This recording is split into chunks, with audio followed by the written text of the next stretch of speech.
Hello and welcome to the Convex Conversation with me, broadcaster Helen Fospero. 6 years ago, the British Army formed a unit to defend and preserve some of the world's greatest cultural treasures at risk of theft or destruction in conflict. The plan was perhaps in part inspired by the role carried out by the Monuments Men, who recovered tens of thousands of priceless pieces of art from the Nazis during the Second World War, and whose story was made famous in the George Clooney film of the same title. Buildings and monuments have become collateral damage, and artwork and artefacts looted for centuries and continue to be at risk and lost in current and recent conflicts. In some cases, historical and religious sites are actually targeted. For example, excavated areas of the ancient city of Nimrud in Iraq were bulldozed by ISIS. Mosques in Mosul were blown up, and some of the Roman ruins in Palmyra destroyed as part of a deliberate campaign. Lieutenant Colonel Tim Purbrick, a tank commander in the Gulf War, was tasked with setting up the British Cultural Property Protection Unit as part of the Army's 77th Brigade. And this year is the 70th anniversary of the 1954 Hague Convention for the Protection of Cultural Property in the event of armed conflict. Tim, it's wonderful to have you on the podcast and to find you to talk about such an interesting subject. Well, thank you very much for the invitation. You're very welcome. It will be a painless process, I promise you. You've recently returned from Estonia, where I gather you've been doing some work with UNESCO, and a bit of that work was on cultural property protection, wasn't it? It was. I was in Estonia as the head of media and communications for the UK forces deployed with NATO in Estonia, where we're there to deter an attack on NATO and to reassure other NATO members that the United Kingdom stands by our Article 5 obligations, which are an attack on one is an attack on all. And I designed this course at UNESCO last year to train the Ukrainian armed forces as to what they should do to address the issues of cultural property protection in the current conflict in Ukraine. And I thought there might be an opportunity to help the Estonian Defence Forces while also helping UNESCO at the same time. That's helping UNESCO by improving the course, which you get to do when you deliver it, and to help the Estonian, Latvian and Lithuanian armed forces, as it turned out, by giving them some information about cultural property protection, delivering the course, and the hope that it would work for them. And we thought initially that there would be 5 of us sitting around a table having a quiet conversation for a couple of days, and it turned out that it grew arms and legs. And we had 30 students. UNESCO was involved delivering the course. And we had 5 officers from Austria and France, Netherlands and the UK who helped come over and deliver it. And we worked very closely with the Estonian Cultural Ministry. And I like to think that we did a reasonable job and that the people who attended the course got some benefit out of it. I think we should start with the basics, if we may, Tim. What exactly is cultural property? Cultural property in legal terms is defined by Article 1 of the Hague Convention, and it is things like monuments, fine arts, archives, archaeology, groups of buildings, collections, and so on. A range of different artworks, and those can be mobile, in other words, like a picture, a painting, you can pick it up and run away with it, or a structure, a building, which you obviously can't, or a monument that is fixed to the ground as well. Can you give us an example of perhaps some of the greatest losses in history of monuments and sites and pieces, perhaps? Well, there have already been a huge number to work through, but perhaps if we stick with something more modern, most of us can recollect a few years ago when ISIS were in control of parts of Iraq and Syria, and they destroyed mosques and works such as the Palmyra buildings were blown up and statues were smashed and other things were looted. That's a modern example of it. You can look back at the Second World War, at the damage done to cultural property by both sides, because you can use military necessity as an argument that you need to destroy cultural property for military purposes, and that's legal. But then there was the quite astonishing amount of looting that happened in the Second World War by the Nazis from across Europe. And what kind of things were looted? Were they things that you could take away, pieces of artwork? In the main, they were works of art. Hitler was keen to build a museum at Linz, which would show the artwork that he approved of. And Goering was an avaricious collector of works of art for his estate at Curran Hall. These were the two principal Nazi thieves during the period 1939-45, and even before. Many of those artworks ended up in mines in Germany and Austria to be recovered by the Monuments, Fine Arts and Archives military personnel who worked with our armies in Western Europe to identify, locate, and then recover and restitute those works of art back to the countries from which they'd been stolen. Of course, many of the owners of those works of art had been killed in the Holocaust. Was that the centre of the Monuments Men work that, of course, a lot of us are only really aware of because we watched the George Clooney film? The Monuments Men, from my perspective, seem to develop from three different places in the world at almost the same time. In North Africa, Brigadier Sir Mortimer Wheeler went to Leptis Magna, and he was a very senior British archaeologist at the time, but he was also a serving brigadier in the army in the desert. And he had seen some of the damage that had been done to Leptis Magna and thought that we should be doing something about this. And the kind of things he did were putting places out of bounds, arranging tours for soldiers to go around and requesting resources so that he could put the local custodians of the cultural property back in control of it so that they were managing it properly. In London, Lieutenant Colonel Sir Leonard Woolley was the archaeological advisor to the War Ministry. And he also thought that as we were moving our armies in the inevitable invasion of Western Europe, that we would encounter an awful lot of cultural property and that our armies should be briefed how to meet the challenges of respecting and protecting that cultural property, so we didn't inflict any more damage than was absolutely necessary. And in the United States, the Harvard group of academics was also thinking about how they should address the issues of cultural property when the American armies also invaded across the Channel and went across Northern Europe and into Germany, and the armies were going up Italy. So they were going to be encountering some of the most fabulous treasures in Europe. I think at that time, which really started 1942-43, the officers were most concerned about damage and destruction. And we were only just becoming aware of the scale of looting that had taken place in Europe. The scale was unbelievably huge, wasn't it? I gather tens of thousands of pieces stashed away.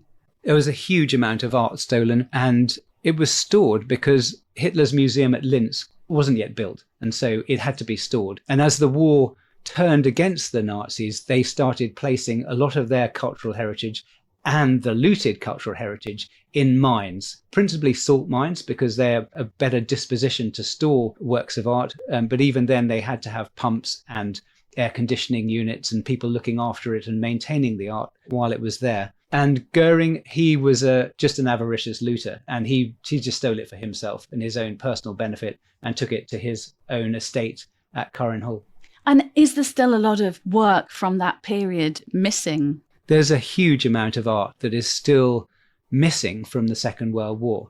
And it's only recently that a lot of this data has been able to be digitized. So you've got organizations like the Art Loss Register checking auction catalogues and dealer purchases to try and identify that art when it bubbles back up to the surface, as inevitably it does. Someone who's grown a collection in the 1950s and 60s, and then their family have inherited it, they might need some money, though they've sold it, or maybe they've even donated it to a university, the alma mater of the person who'd made all the money and put the collection together. And when these things happen, collectors and the managers of cultural property institutions are becoming much more adept now at understanding the provenance, the history of the objects in their collection. Where have they come from? What has their history been, and where have they been? So you match up that kind of data with the data that's held, for example, by the Art Loss Register, which a lot of it is about the information to do with works of art stolen in the Second World War.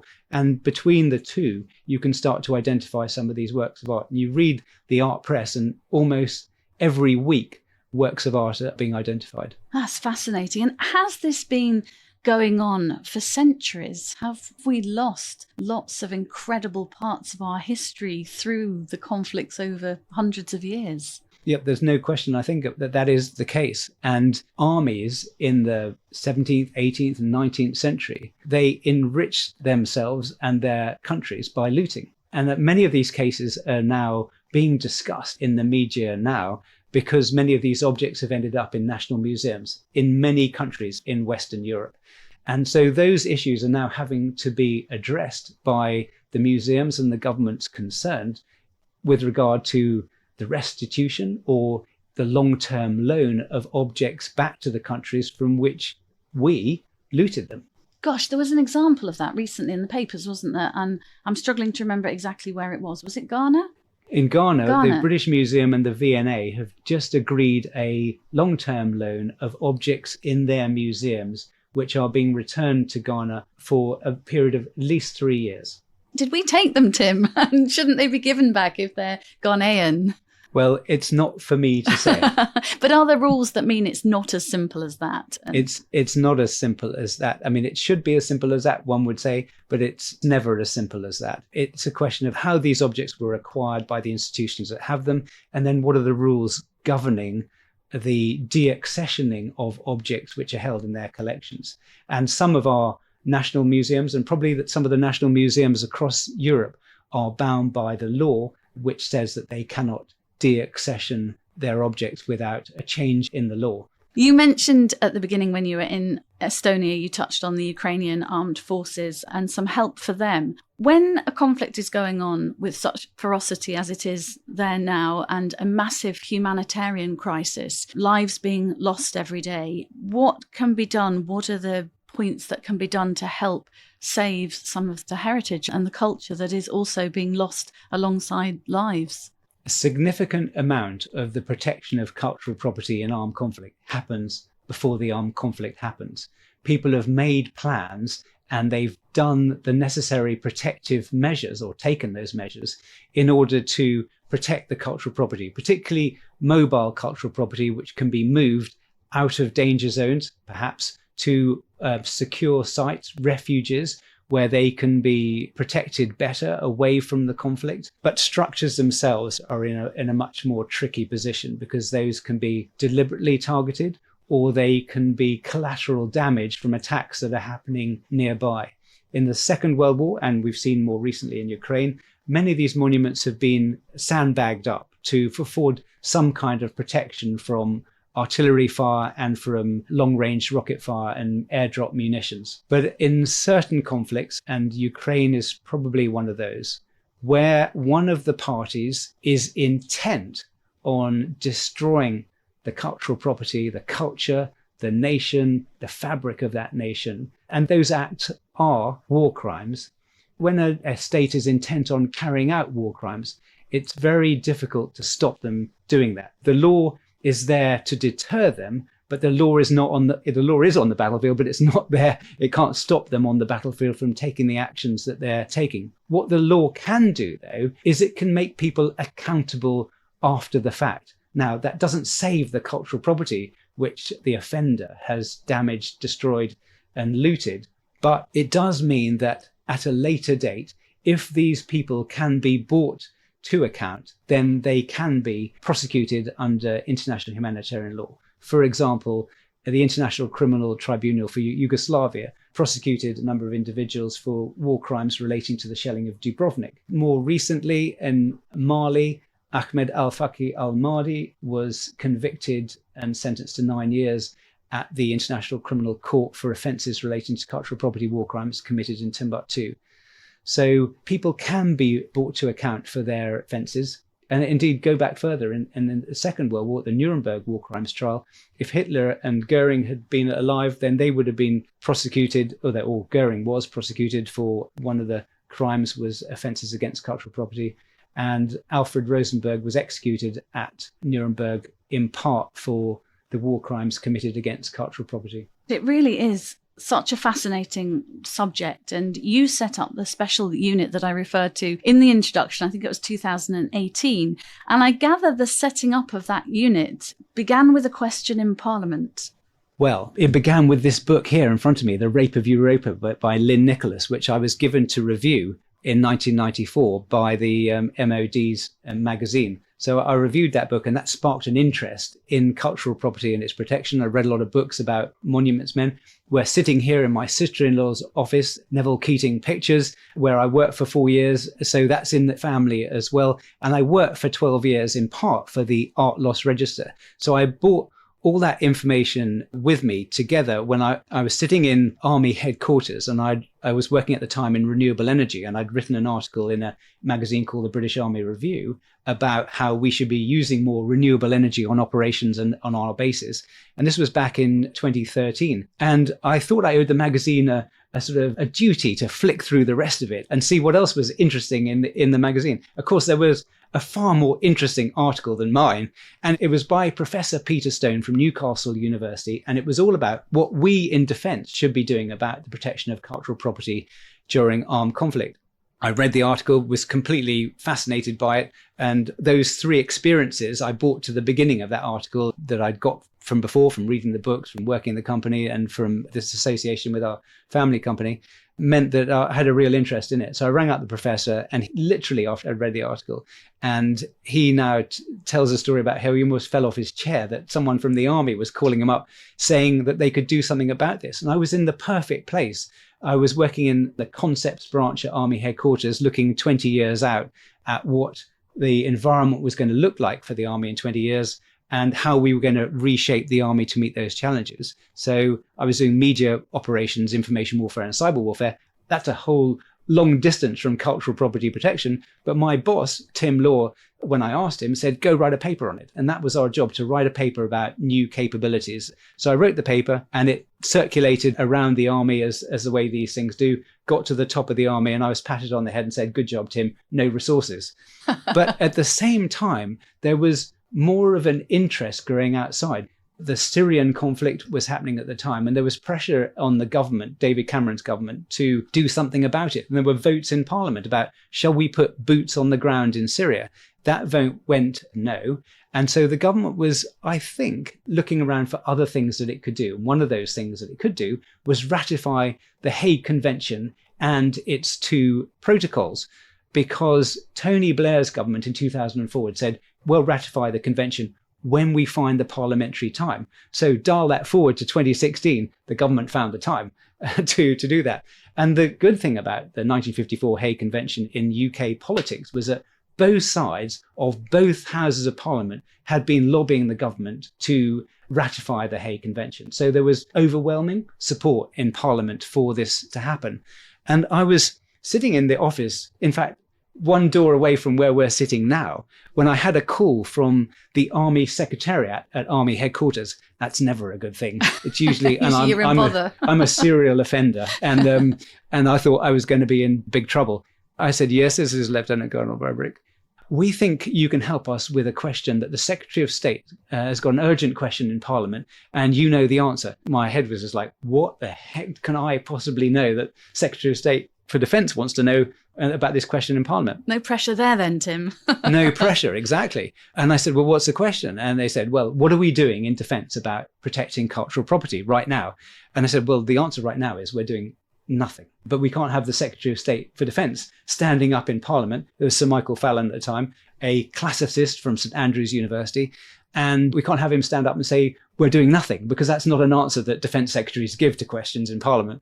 And so I said, why doesn't the Secretary of State say, bruh? And I gave them a form of words. And 24 hours later, the Secretary of State was standing in Parliament, and more or less word for word, out came the answer that I'd given to the Army Secretariat. And part of that answer was Defence will establish a military unit of cultural property protection specialists.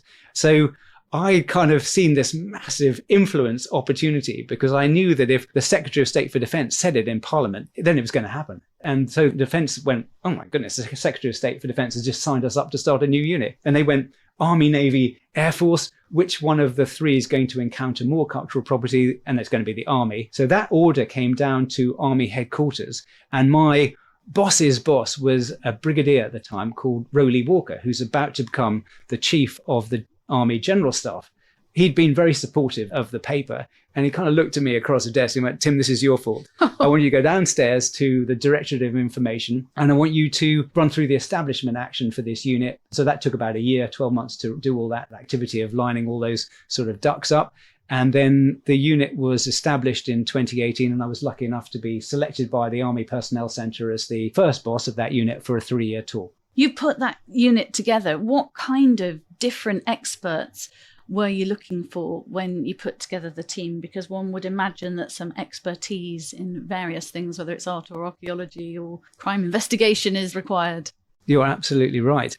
It quite quickly transpired that I needed to put some criteria in place, because there were some people who contacted me with their hearts completely in the right place and said almost, I once visited a museum, please can I join? That wasn't me, Tim. And that wasn't really the go for it. So I put in some criteria.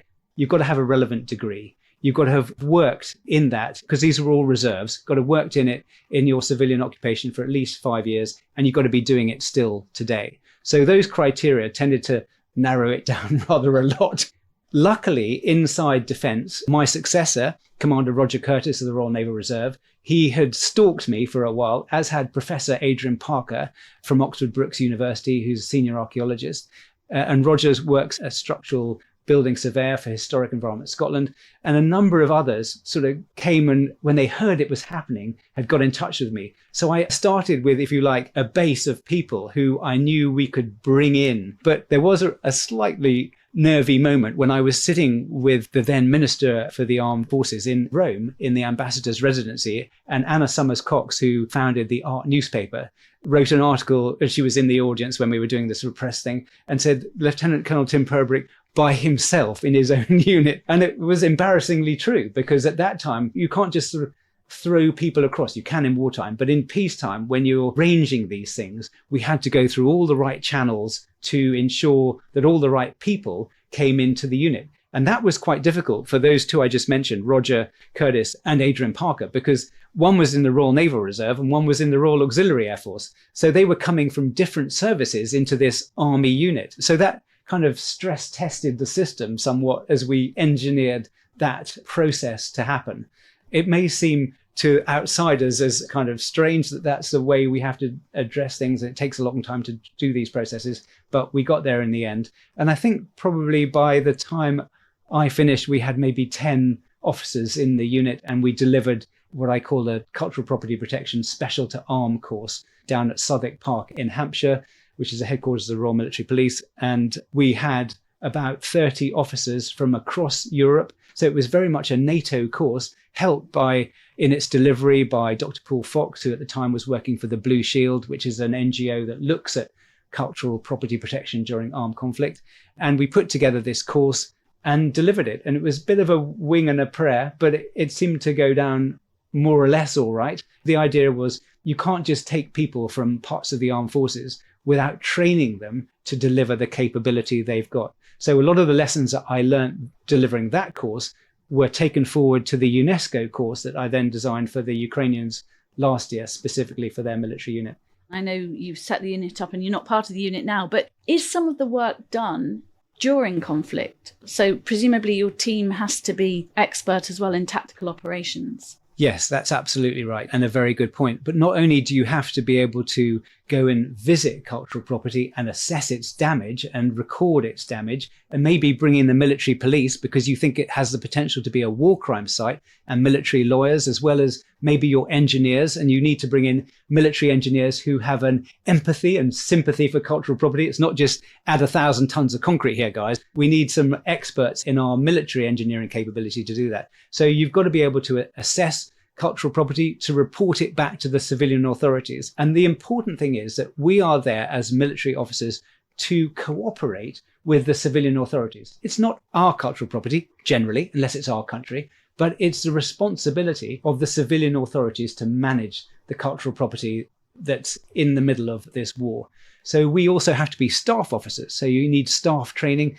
That is when you're sitting in a large military headquarters and they're making plans. You need to make plans which support their plans. So if we're going round that way, round the right to hit the objective, then what cultural property is on that route and what cultural property is in the objective? And how are we going to minimize the damage to that? Because it's covered by the law. And this is where you bring your military legal advisor in to advise you about individual criminal liability and command responsibility. So some very serious decisions have to be made by military commanders when they're addressing cultural property protection as an issue because of the law. And when you are in different countries and you're working alongside communities, does protecting heritage and culture help win hearts and minds with the people who actually live there and are presumably under attack at that point? That's a very good point. And I think that you're absolutely right. When I first wrote the paper back in 2014, which was delivering a military cultural property protection capability, we looked at all the reasons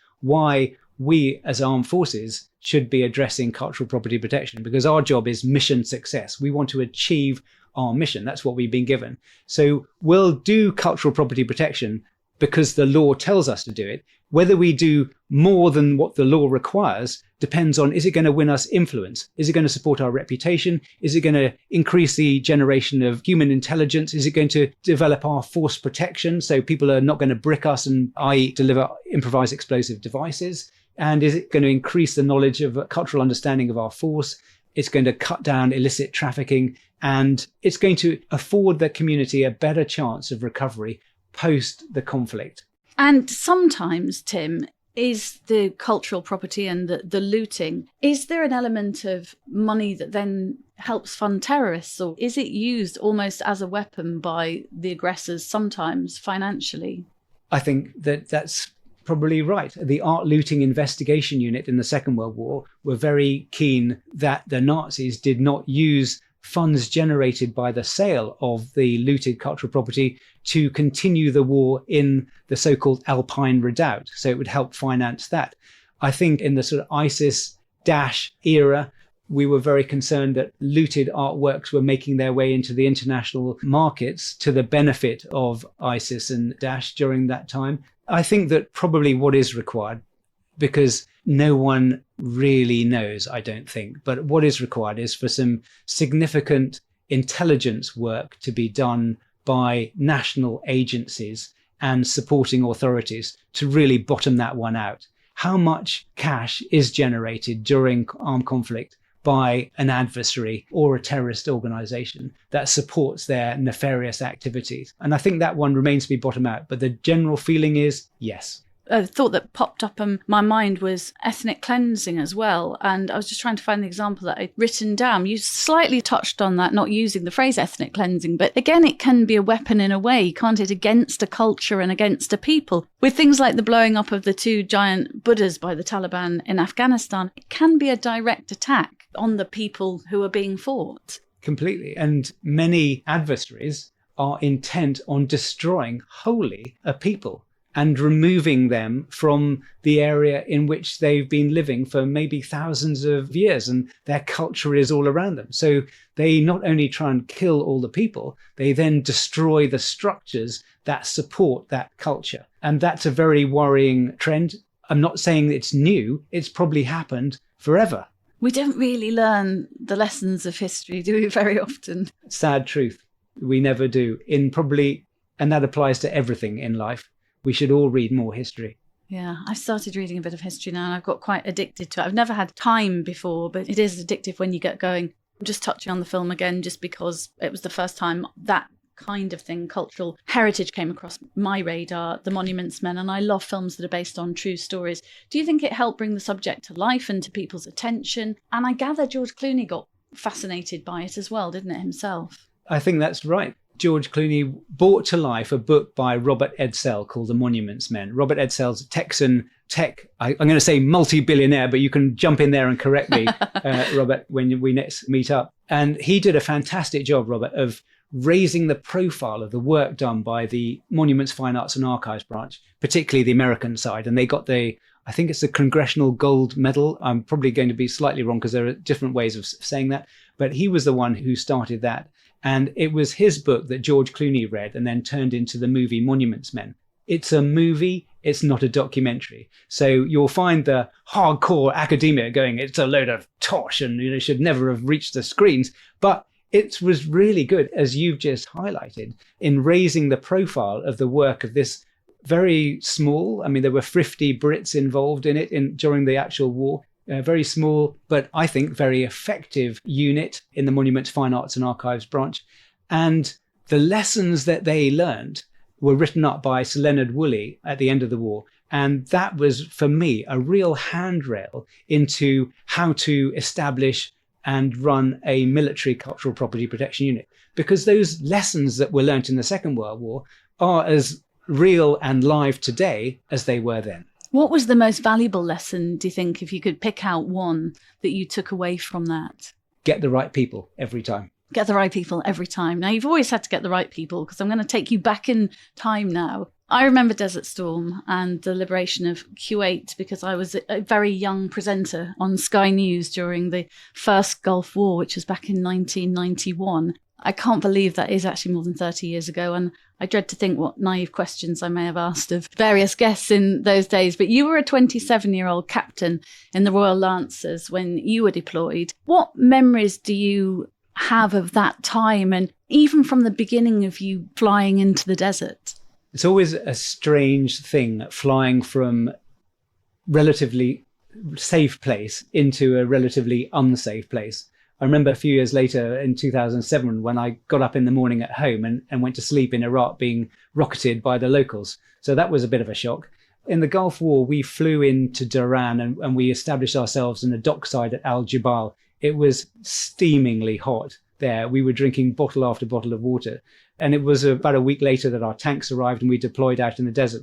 And we had almost 6 months of training that we could do in the desert. So we could familiarize ourselves with living off our tanks, working with each other, cooperating with all the different arms, artillery, engineers and infantry as to how we were going to do our attack and where that was going to happen. So it was a very formative process for me as a young officer. I had a great team around me. I was actually from the 17th 21st Lancers, and we had a squadron attached to the Queen's Royal Irish Hussars battle group under Lieutenant Colonel Arthur Denaro, who retired some years ago as a general. And for me, the two things I remember most were my crew getting what I think is probably the longest direct fire kill. And it's nothing to be that proud of because it is a kill of other people and equipment that you're doing. But that was 4,700 meters away from us, which is shade over 4 times the battle range of the tank and a shade under 3 miles. I mean, it was just an incredible shot, a testament to the skills of the gunners, Gus Davidson, who did that. And then on the final day of the 100 Hours War, which someone had come up with apparently in the White House and said, this war is going to be 100 hours long. I can see the clock ticking. And so see the movie titled 100 Hours War. Yeah. We were about 40 kilometers away from our final target, which was the Basra Road, the road that came out of Kuwait City to Basra in southern Iraq. And we had to get there in an hour. That, I like to think now, is 600 of us. So there were 150 tanks, 600 soldiers, and we did the longest and fastest cavalry charge in history, which sort of takes us back to Crimea and the charge of the light brigade. But this was charge of the heavy brigade. And luckily we didn't meet we did meet Russian guns, because when we got to the end of the charge, there were some Russian guns owned by the Iraqi army embedded, happily pointed the other way and unmanned. So those were the two major experiences I brought away. But again, it's all about the people that you're with. And we still meet, and we will in 2 or 3 weeks' time have a dinner together of the officers of the battle group of the Queen's Royal Irish Hussars, where we meet every year. That's fantastic. And you did eventually liberate Kuwait, didn't you? We did liberate Kuwait, yeah. And wasn't there a rogue camel herder in enemy territory? I've heard you talk about. D Squadron of the Queen's Royal Irish Hussars battle group was under Major Toby Madison, who won a military cross in the war. We were leading, we were the point for the battle group, and the battle group was the point for the division, and the division was the point for the corps, and the corps was doing the attack. So we were absolutely at the front. And as we started the advance, we'd probably got about half an hour across a desert, and there's a camel herder coming across the front of us, and we all just stopped and let the camel herder weave his way across the desert past us before we started again. So camel herder was responsible for delaying the advance of the Allied liberation of Kuwait by about 20 minutes. A naive question, but do you actually live in the tank when you're on those operations, or are you in tents next to your tank? You live off the tank. It entirely depends what the circumstances are. For the first 48 hours of the war, we were nodding off in position in our crew seats where we were. On the first night of the combat action we were involved in, it was chucking it down with rain and sand was blowing up everywhere. Couldn't really see anything. Had to turn our lights on, our convoy lights on, to see the tank in front. We ended up in a line, and then this enormous sound of artillery started up, and we thought we were being shelled. So we shut down the lid and have a look around, and I saw behind me the artillery from the multi-launch rocket system had opened up, and they were landing about 2-3 kilometers in front of our position.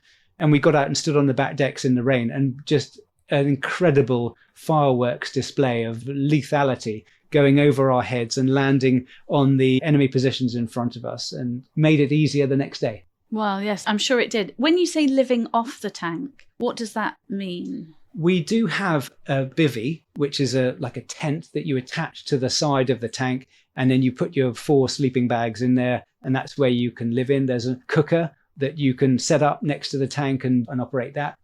There's something called a BV, a boiling vessel. It's the most crucial piece of equipment in a tank. It makes you hot brews all the time. Or you can be really foolish and have the on-tank toaster, which is an ammunition box with the element from a kettle taken out. I mean, this thing reaches 200 degrees in about 5 seconds, and you have it in your tank surrounded by all your ammunition. I mean, it's just, you couldn't make it up for risk management.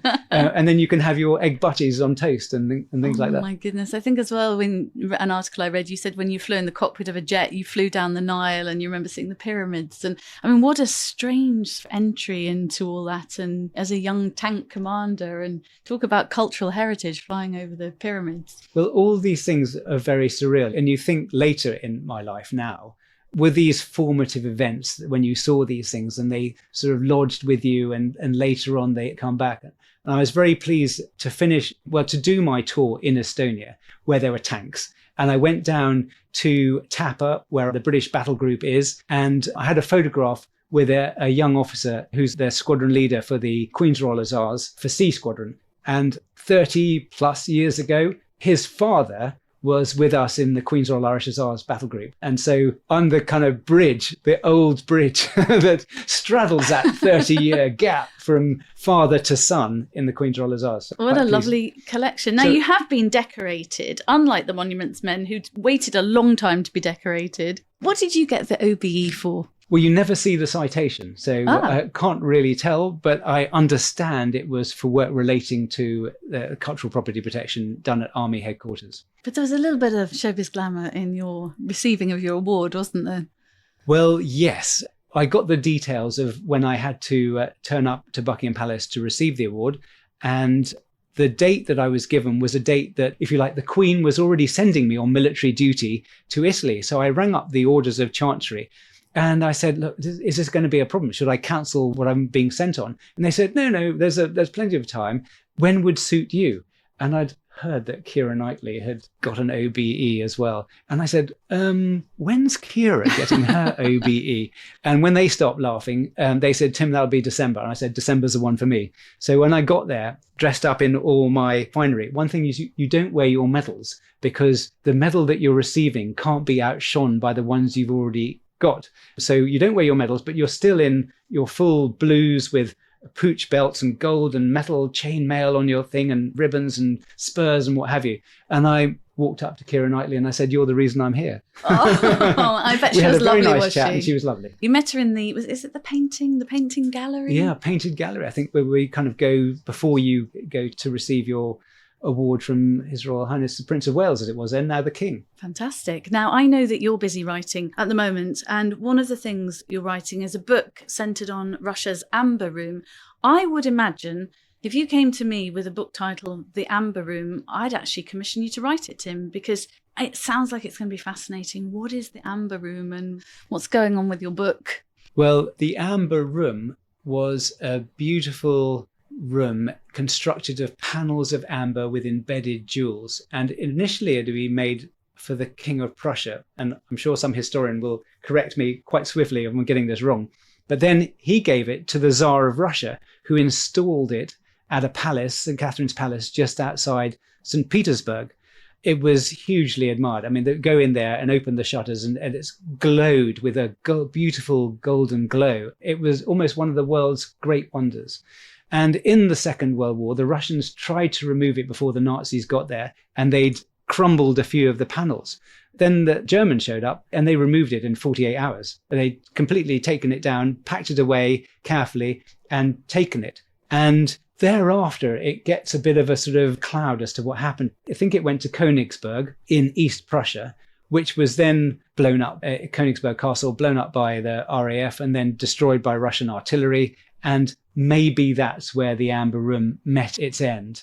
But we don't actually know. So I've written a thriller. That's probably too grand a name, but I've written a book about how it was stolen, what happened to it, and what the Germans did with it, and how other people were involved in it. So I've written this book. It's just waiting for a publisher or a movie. Or a movie. Well, I've been watching too much Jack Ryan. That's probably why I can actually see it already on the screen. It's fascinating. And you're writing an important booklet for UNESCO too, aren't you? Well, I'm doing it of my own volition as well. I'm trying to write down all the things that I've learnt from the time I've been involved in cultural property protection, which started in 2014, all the way through my time establishing the unit and running it and in UNESCO. And I hope that it will be, if my pen doesn't run out of ink, it'll be a useful publication for other armed forces to consider when they're looking at the issues and challenges around cultural property protection in wartime, occupation, and across the spectrum of armed conflict. Gosh, you really have brought this subject to life for me, Tim. I'm so glad to have met you and that you agreed to do the podcast. I did warn you in advance that our final question to every guest is about risk. And I would imagine you'll be a little bit spoilt for choice. But what is the biggest risk you've ever taken? Going to war. What could be a bigger risk than going to war? But in the armed forces, we train all the time to prepare to go to war, so that when that war happens, it's less of a shock, both psychologically and in terms of training and your ability to deliver when you're actually under fire and do carry out and continue the jobs that you've been allocated. So I've been shot up lots of times. I suppose the principle, I've been to Northern Ireland, the Gulf War, former Yugoslavia, Iraq, Afghanistan, and more recently Estonia. Estonia was lovely. It's a great operation. I was living in a wonderful apartment in Tallinn and shopping in a supermarket. No one was trying to kill me. And I got a lovely medal from the Estonians. So very grateful to finish that tour with tanks, cultural property, and doing a media operations role. So the three strands of my military career came together at the end. And of course, the most important thing is that you are in one piece, because I'm sure your life's been on the line on numerous occasions. Was there ever a moment where you thought, this is it, my luck's run out? Or luckily for me, probably not. That was only because I was probably too stupid to recognise the situation I was in. And too young, perhaps. And too young. You're very young and naive. We need lots of young people in our armed forces. You know, when you're young, you're invincible. Nothing's ever going to kill you. We need lots of young people in our military, particularly now. There are dangers in Europe right now that we need to address and face. Fantastic. Thank you so much for your time. It's been an absolute pleasure, as I knew it would. I think you were joking about whether you'd meet the criteria for the podcast, but you meet it in every way. And in my book, you are the George Clooney of cultural property, the real George Clooney of cultural property. I look forward to meeting George and having a discussion about that. I've now gone back to being Brad Pitt in Fury with my last post in the army. So I just moved from movie star to movie star. Well, I'm I very wasn't lucky. expecting such a Hollywood theme in our chat, but we have had Kira, George, and now Brad. So thank you very much, Tim. Thank you, Helen. You've been listening to Lieutenant Colonel Tim Purbrick, former commanding officer of the British Cultural Property Protection Unit and a real-life monuments man in some people's eyes. Download and subscribe to our series at convex.podbean.com or search The Convex Conversation on Spotify, Stitcher, Apple and Google Podcasts, or wherever you listen to yours. I'll be back next week with another great guest. See you then.